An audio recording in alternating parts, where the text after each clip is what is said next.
আজকে আমরা দেখব ফার্স্ট ইউনিটের ইংরেজি প্রশ্ন চতুর্থ শ্রেণী পূর্ণমান 20 সময় রয়েছে 40 মিনিট। নাম রোল নাম্বার স্কুলের নাম নিচে কিন্তু ফিল আপ করবি। এরপরে আমরা চলে যাব প্রশ্ন write T for true and F for false statements in the given boxes. 2 number রয়েছে once upon a time children played with the sky. Mimi and Raju were not excited about hearing the story।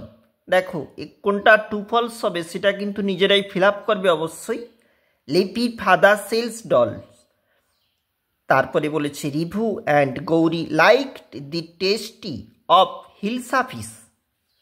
এরপরে আমাকে বলেছে arrange the following sentences in the correct order.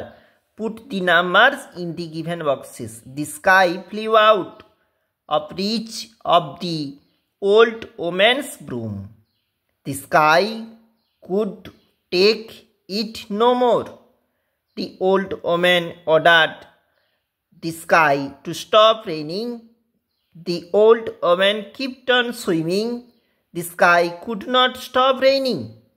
এরপরে বলেছে match the following. 2 number cow moo horse দেখো নেই, tiger roar sheep bleed.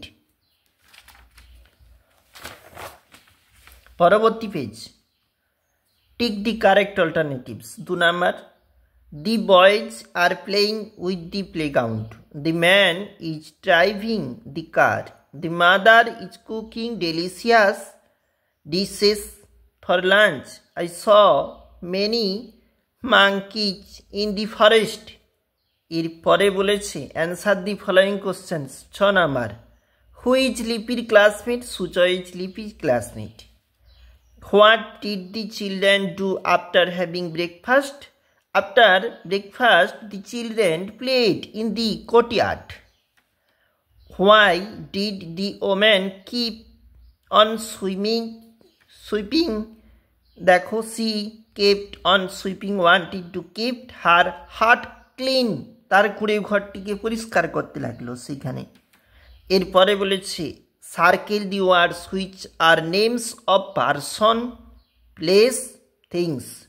তাহলে আমরা একের দিকে দাগ দিয়েছি স্টেটসম্যান এবং নিউজ পেপার। পরেরটি দাগ দিয়েছি পিকু আগ্রা তাজমহল এইগুলা। Underline the common gender in the following. 2 mark বলেছে। প্রথমে বলেছে দি স্টুডেন্টসটা হচ্ছে দি সন অফ মাই নেইবার এবং ক্লাসমেট, এই দুটা হচ্ছে কিং রাজা হচ্ছে এবং সার্ভেন্ট চাকর সেটা হচ্ছে। এইভাবে কিন্তু আমাদের এটা ফিল আপ রয়েছে। আমরা দেখছিলাম আরও একটা প্রশ্ন চতুর্থ শ্রেণী ইংরেজি প্রশ্ন।